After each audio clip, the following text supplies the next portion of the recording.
ትልቁ የሰው ልጅ ጸጋ ማመስገን ነው ምንም ነገር ቢሆን ማመስገን መቻል አለብህ እንደ ኢዮብ ማለት ነው ሁሉም ነገር ምስጋና ምስጋና አግዶ በማጉረምረም በማኩተምተም ቀን ተጀመረ ማለት ነው አምላክ ደግሞ የሚጠላው አጉረምራሚ ሰው አኩተምታሚ ሰው በጣም መጥፎ ሰው ነው አማራሪ ሰው በጣም እስራኤሎች ለምሳሌ 40 ቀን ጉዞ 40 ዓመት ፈጀባቸው የሚሉት በማጉረምረም በማኩተምተም ላይ ተመሰረተ ያለማመስገን ሙሴ እንኳን ድንጋዩን መጥቶ ነው ውሃና አመስግኖ ነው የሚሰጣቸው አንድ ቀን ሳያመሰግን ድንጋዩን መታና ጠጥቷል አትገባም ምድረ ርስት አትገባም ተባለ ለምን ስላላመሰገንኪ ነውና የሚያጉረመርም ሰው ቀን ሁሉ በጣም የጨፈገገ ከመለኮታዊ ጸጋ የተላቀቀ ይሆናል ማለት ነውና አንሶላ ውስጥ ነው የሚጀምረው ትልቁ ጉዳይ በመንቃት ውስጥ የቴታና የአልፋ ሞገድ ነው ራእይ ተመስጦ ምክንያቱም የአልፋ ዌቭ የቴታ እንደምናየው ሞር ከራእይ ጋር የተያያዘ ነው ከምንድነው ከግኝት ጋራ መንፈሳዊ ግንዛቤ ያዘ ነው ልክ እንቅልፍ ላይ ልክ ደግሞ የስልክ ስክሪን ገና እንዳየው የቤታ ሞገድ ነው በቃ አለቀ ፈጣን ሽግግር አንተ እስቲ ኢማጂን ከአልፋ ወደ ቴታ ከበቴታና በአልፋ ሞገድ መካከል ውስጥ ሆነ በድንገት ብሬን ቤታ ውስጥ መግባት ማለት ነው ይሄ በጣምና ከገጠር ልክ መርካቶ ማለት እንደመወርወር እንደማለት ነው ልም ካለ እንትን ውስጥ ገጠር ውስጥ ምንም ነገር ማይታይ ቦታ ኒውዮርክ ውስጥ እንደመግባት ኒውዮርክ ጫካ ፎቅ ጫካ ስለዚህ ከጠዋት እንጀምር ጠዋቱ ላይ እንመላለስ ሁሉም ነገር ጠዋት ነው ሰዎች ቀኑን ሙሉ ደብሯቸው ዝለው ደክመው የሚውሉት ትልቁ ጉዳይ አልጋቸው ውስጥ ነው የሚጀምረው አልጋቸው ውስጥ በተረበሸ ሐሳብ በተደበላለቀ ሐሳብ በአሉታዊ ሐሳብ ይጀምሩታል ቀናቸው አሁን ወደ አይምሮአችን የምናስገባው የመጀመሪያው ሐሳብ ቅድም ያልኩት ነቃሃሊዮ የሐሳብና ያንን ሐሳብ የመወሰን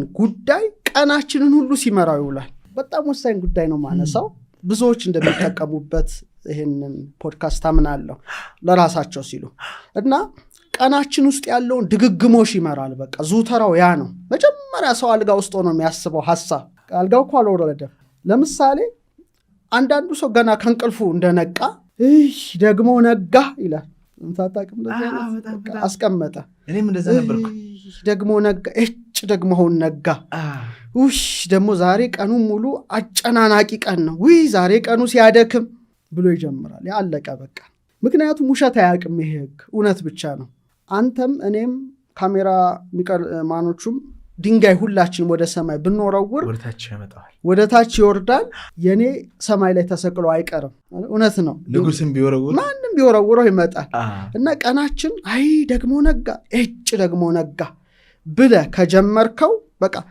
አይምሮ ምን ነው የሚረዳው ከቁጥጥር ውጪ ነው ያቀን ላንተ ቀኑ አድካሚ ነው ካለ በቃ ሲያሰለች ሲያደክም እንደሚውል ነው የሚረዳው በቀጥታ ወደ ስሜት ይልከዋል ያን መልእክት ያን ሲግናል አንደኛ ቀኑ አስቀያሚ እንደሆነ ቀኑ ደባሪ እንደሆነ ቀኑ አሰልቺ እንደሆነ ቀኑ በጣም በብዙ እንትኖች ማያምሩ ጉዳዮች እንደተሞላ ይነግረዋል ማለት ነው ሰውየው ስለዚህ አንሶላ ውስጥ ነው ማሰብ የሚጀምረው ስለዚህ ወዲያው የጭንቀት ስሜት ይመጣል ማለት ነው ትክክል ነው ሲግናሉ ያ ነው ስለዚህ ኮርቲሶል እነዚህ የጭንቀት ሆርሞኖች ከፍ ይላሉ ገና አንሶላ ውስጥ ሆነ ነው ወዲያው የልባችን መስክ ይዳከማል እዛው ኤሌክትሮማግኔቲክ ፊልዱ ይላል ያ ትልቅ እስከ 2-3 ሜትር የሚዘረጋው ኃይል ስብስብ ይላል ምን ውስጥ ገና አንሶላ ውስጥ ነው በቃ ስለዚህ ለመጨነቅ በሩ ይከፈታል በቃ ቀኑን ሙሉ በቃ አስጨናቂ ቀን ነው ሲከብ የሚውለው ስለዚህ ንዝረት ዝቅ ይላል በቃ ኃይል ዝቅ ይላል ንዝረት ዝቅ ይላል ምስጋና ይሞታል ትልቁ የሰው ልጅ ጸጋ ማመስገን ነው ምንም ነገር ቢሆን ማመስገን መቻል አለብህ እንደ ኢዮብ ማለት ነው ሁሉም ነገር ምስጋና አግዶ በማጉረምረም በማኩተምተም ቀን ተጀመረ ማለት ነው አምላክ ደግሞ የሚጠላው አጉረምራሚ ሰው አኩተምታሚ ሰው በጣም መጥፎ ሰው ነው አማራሪ ሰው በጣም እስራኤሎች ለምሳሌ 40 ቀን ጉዞ 40 ዓመት ፈጀባቸው የሚሉት በማጉረምረም በማኩተምተም ላይ ተመሰረተ ያለማመስገን ሙሴ እንኳን ድንጋዩን መጥቶ ነው ውሃና አመስግኖ ነው የሚሰጣቸው አንድ ቀን ሳያመሰግን ድንጋዩን መታና ጠጥቷል አትገባም ምድረ ርስት አትገባም ተባለ። ለምን? ስላላመሰገንኪ ነው።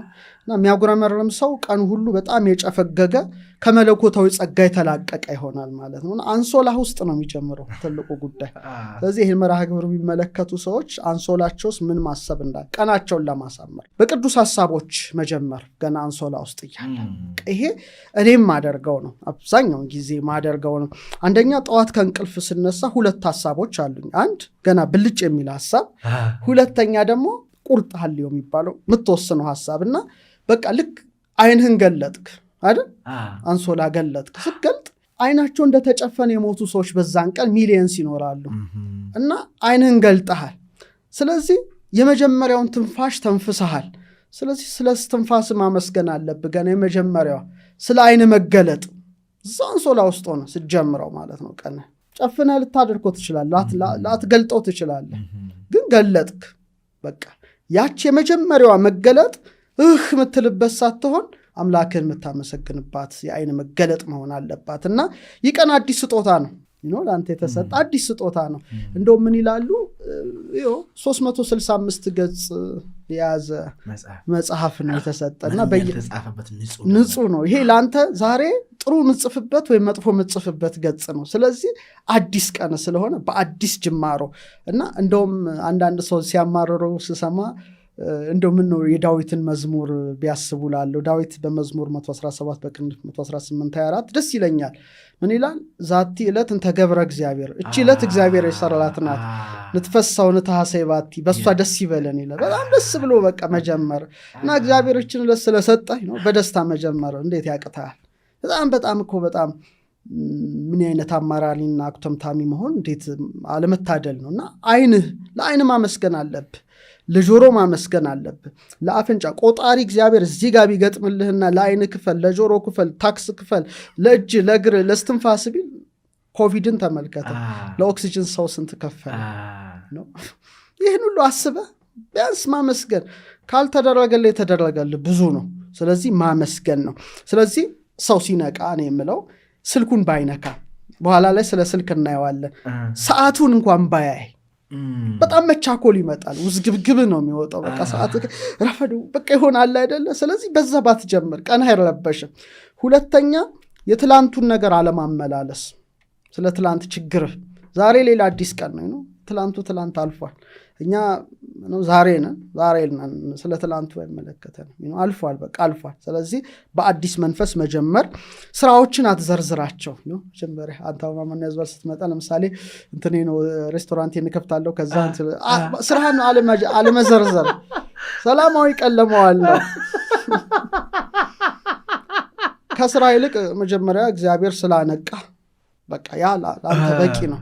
ስራህን የምታቀድበት የራሱ የሆነ ሰዓት አለው። እሱን እንመጣለን እና የምስጋና ነው። ዘማሪ ቴዎድሮስ ዮሴፍ እሰይ ነጋ የሚለው ላመሰግን ነው። በጣም አይደገለጥኩት እሰይ ነጋ በቃ እሰይ ነጋ ብለህ የምትጀምረው መሆን አለበት። ለምን ነጋ? ውይ ነጋ ውይ ብለህ ከጀመርከው ኤነርጂ እንትን ይሄ ሽሪንክ ነው ጥፍ የሚለው። ሁለተኛው ሳታውቅ ሳትገነዘብ ፈጥነ ካልጋ መነሳት። ይሄ በጣም አደገኛው ነው ጉዳይ ነው። ብዙዎች በቃ ብድግ ነው የሚሉት ካልጋቸው። በጣም ይሄ መሆን የሌለበት ነው። ለምን መሰለ? በህልም ዓለም ውስጥ ነበርክ። ስጋ ተኝቶ ያንኮራፋል።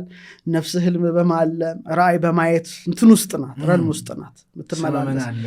እዛ ውስጥ ናትና ለመቀበል ክፍት ናት ብዙ ነገሮችን፣ ሰማያዊ ነገሮችን ማለት ነው። እና ስጋ ሲያርፍ ነው፣ ነፍስ ግን በህልሞች በራእዮች ውስጥ ነበረችና ልክ ከእንቅልፍ ስንነቃ ያ ጉዳይ ለተወሰነ ጊዜ አብሮን አለ። ብንግ እንዳልክ ወደ እንትን አትመለስም። ያ ጉዳይ አለና መንፈሳዊ መነሳት መንፈሳዊ አነሳስን እንደውም የተጠዳደፈ ያልሆነ ያልተቻኮለ አነሳስ ካልጋችን መነሳስ ከጀመርን በጣም ጥሩ ነው። ምክንያቱም ልክ እንደ ፀሐይ እኮ ባንዴ አትወጣም ማለት ነው። እንትኗን ብርሃኗን ታሳያለች፣ ግሎ ያረገች ነው የምትወጣው እንጂ ዝም ብላ እሳት አደጋ አይደለንም። እኛ ፀሐይ ነን፣ እሳት አደጋ ነው። ድንገት ተነስቶ መንገድ ላይ ሳታስበው ይላል። እሳት አደጋው ያነሳስ ከተነሳ ቀን ሁሉ ጨልሞ ነው የሚውለው። ልክ ነው የፀሐይ አነሳሲ ነው። ብርሃኗን ቀስ እያለች በምስራቅ ጀንበር እንደምትወጣ ነው። ቶሎ ካልጋ ተጣድፈ ከተነሳ የነርቭ ስርዓት ይደነግጣል። በቃ ረፍት ላይ የነበረ እኮ ነው በድንገት የምታስነሳው። የተዛባ የነርቭ ስርዓት ይሆናል። እስትንፋስ፣ የልብ ምት ይበላሻል። አንዳንዴ ትዝ ይልሃል ድንግጥ ብለህ የሆነ ስትነሳ ልብህ ይመታል አይደል? መልሼ ልተኛም ብትል አትችልም። በጣም ነው የምትቸገረው። ስለዚህ የልብ የስትንፋስ ምት ሁሉ ተበላሽቶ ነው የምትነሳው። ሶስተኛ ሀሳብ ተከፋፍሎ መንፈሳዊ ስሜቱ ሁሉ ተዛብቶ እና ገና ሳትነሳ ውጥረት አስብ እስቲ ብድግ ማለት ውጥረት ነው። በጣም ደስ የማይል ውጥረት ይጀምራል። ስለዚህ ዝቅ ብለው የመነሳት ልምድን እንደው ቢጀምሩ። ስለዚህ አሁን አይናቸውን ገለጡ፣ አንሶላ ውስጥ አመሰገኑ አይደል? የመጀመሪያው ፓተርንና እና አልጋቸው ውስጥ እያሉ ልባቸው፣ ቃላቸው፣ እስትንፋሳቸው በማመስገን ቢጀምር። ለምሳሌ አሁን ልብህ መታ አይደል? ደስ ይላል ልብህ። እኔ በጣም ልብህን መንካት ትልቅ ነገር ነው። ልብ ማለት የልዑል ቤት ማለት ነው። በእኛ ትምህርት የለን በለና በበ እግዚአብሔር ዙፋን ትልቅ ነገር ነውና ምንድነው ሰሎሞን ተኝቻለሁ ልቤ ግን ንቁ ናት ይላል። በጣም ይገርም ነው። እና መጀመሪያ በቃ የመጀመሪያ ትንፋሽን በፍቅር ብትነካው ልብህ ለሰውነት በነገርከው ቁጥር ነው የሚከፍል። ደካማ ነው ካልከ ደካማ ነው፣ ኃያል መሆኑን ኃይል ይሰጣል። አንድ ቀን እግራችንን ቴንኪው ብለን አናውቅ፣ አይናችንን አናውቅ፣ አፍንጫችንን አናውቅ፣ እጃችንን አናውቅ። የፈጠራቸውን ቀርቶ ራሴ የሰጠህን አትልም። እና መጀመሪያ ልብህን በቃ ልክ እንደ ፀሐይ ማለት ነው ልብህ ይመታል አይደል? በነፍስ ልብ ሰጥተዋል። ደስ ይልልህ ይገባል የመጀመሪያው። ከዛ በኋላ እስትንፋስ፣ የህይወት እስትንፋስ ገብቷልና ስትል የመጀመሪያው እስትንፋስ ለአዲሷ ገጽ ህይወት ተጀመረ ማለት ነው። እስትንፋስን ትወስዳልና እዛ ሆነ ጌታ ሆይ ስላነቃኝ አመሰግንሃለሁ። ዳዊት የሚለው ነገር አለ። አንሰ ሰከብ ሆኖምኩ እኔ ተኛው አንቀላፋው ወተንሳይኩ ተኛው ማለት እስመ እግዚአብሔር አንቃህን፣ እግዚአብሔር አንቅቶኛልና ነቃው ነው። እሱ በያነቃ እዛው ሞተ ትቀራለህ። ልብህም አይመታም። የስንት ሰው ልቡ እዛው እንደታተመ ቃል ውስጥ እስትንፋስ ልቤ መጥቷል አለው፣ ቃል አለኝ አለው፣ እስትንፋስ አለኝ፣ ሕያው ነኝ። ስለዚህ ለልቤ ለቃሌ ለእስትንፋሴ መጀመሪያ የሰጣቸውን አምላክ። ከዛ አልጋህ ውስጥ ትንሽ እንቅስቃሴ እጅ ይሰራል፣ እግር ይሰራል፣ አንገት ይሰራል። ደስ ይላል። እኔ ትንሽ አልጋይ ላይ ሳልነሳ እንደውም በጣም መወዳቸው ክፍሎች እሷ ናት። ከነቃው በኋላ መጀመሪያ የራሴን ልምድ ነው ማጋራው። ሌላው ያድርገው ባይመለከተኝም ግን ጥሩ ነው ብዬ አስባለሁ። ሁሌ አልጋይ ውስጥ መጀመሪያ ማስባት ምንድን ነው? ግሩምና ድንቅ አድርገህ ፈጥረኸኛልና አመሰግንሃለሁ። እዛ ውስጥ ትንሽ እንደነቃው ምን አስባለሁ? አልፋ እግዚአብሔር እንዴት ጣቶቼን በጣም ደስታለሁ። ኮዶቹ ይገቡኛል። ጣት 10 ለምን ሆነ? መዳፉ ምንድን ነው? 22 የራስ አጥንት፣ 33 ቨርተብሬ፣ እዚህ ውስጥ የሚፈሰው ፈሳሽ፣ እግሬ፣ እጄ፣ በቃ ዲኤንኤ 6 ቢሊየን ፊደሎቼ ምናምን ሁሉ ይታኛል ግሎ እያደረጉና ትንሽ ደቂቃ እሷን አስቤ ስነሳ እንዴት ደስ እንደሚለኝ በቃ አምላክ እንዴት አድርጎ እንደሰራ እና ሳትተኛ ደግሞ የሞት እንቅልፍ ሳይወስድ መንቃት በዛኑ ልክና ያ የመጀመሪያው ናትና ትንሽ ፈገግ ማለት አንተው ደስ ላቂታል። በጣም የሚያስደስት ነገር ነው። እንደውም ሰሎሞን ምሳሌ 17:22 ብዙ የሰሎሞን አባባሎች እጅግ ወዳቸዋለሁ። ምን ይላል? ደስ ያላት ልብ መልካም መድኃኒት ናት፣ ያዘነች ነፍስ ግን አጥንትን ታደርቃለች። አዝነ ከተነሳ አጥንት ደርቆ ነው የምትነሳው። ስለዚህ ለዛሬው ቀን ትንሽ ፈገግ ብለህ ነው ደስ አይልም? ብቻህን ነህ እኮ አምላክን ማመስገን ነው። ይሰማዋል። ያንተ ደስታ ውስጦች ይሰማቸዋልና። ሶስተኛ ካልጋችን ወረድን። አሁን እንግዲህ ይሄ ሁሉ አልጋ ውስጥ ያለኩ ጉዳይ ነው። ከአልጋ ስትወርድ ጨለማ ባይሆን የተዘጋ ጭልም ያለ በጣም ለምሳሌ የጨፈገጋ አየር ብታይ ምንድን ነው የምትሆነው? ጭፍግግ አይደለም። አሁን አውሮፓ ለምሳሌ ዊንተሩስ በጣም ክረምቱ ሁሉም ጭፍግግ ሚስቅ የለም። ለምን? አየሩ ሰመር ላይ ደግሞ ፀሐይፏ ስለምትል ሰው ይስቃል ምናምን። ይህ እኮ ተፈጥሮ እኮ ነው።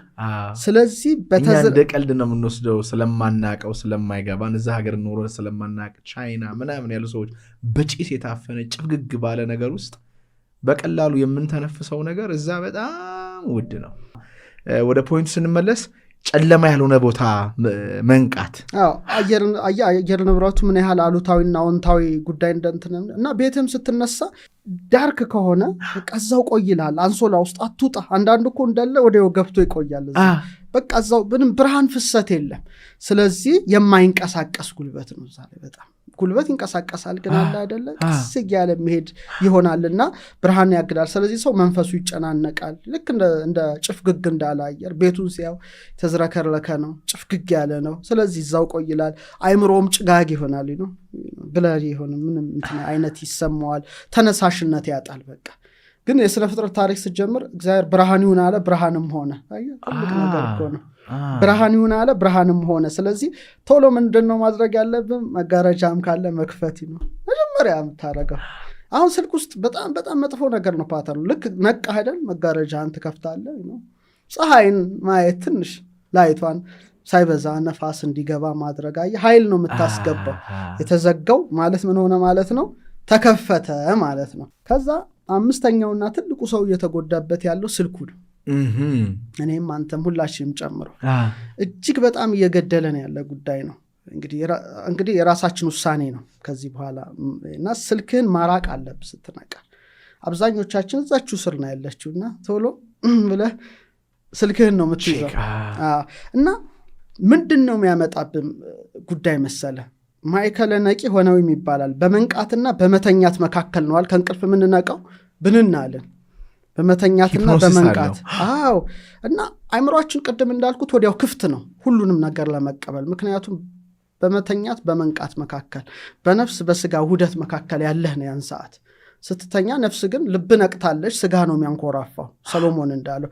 ስለዚህ ስልክህን ወዲያው አነሳ ማለት ወዲያውኑ የኤሌክትሮማግኔቲክ ጨረር ነው የሚገባው ማለት ነው። በዛ በተከፈተው ፖርታል ውስጥ በተከፈተችው ደጃፍ ገናና ለመቀበል ዝግጁ ነው። ህልም ዓለም ውስጥ ነው ምናምን ዓለም ውስጥ ትንሽ የተለየ ነው የሌሊቱ መዋቅር፣ ከቀኑ ይለያል።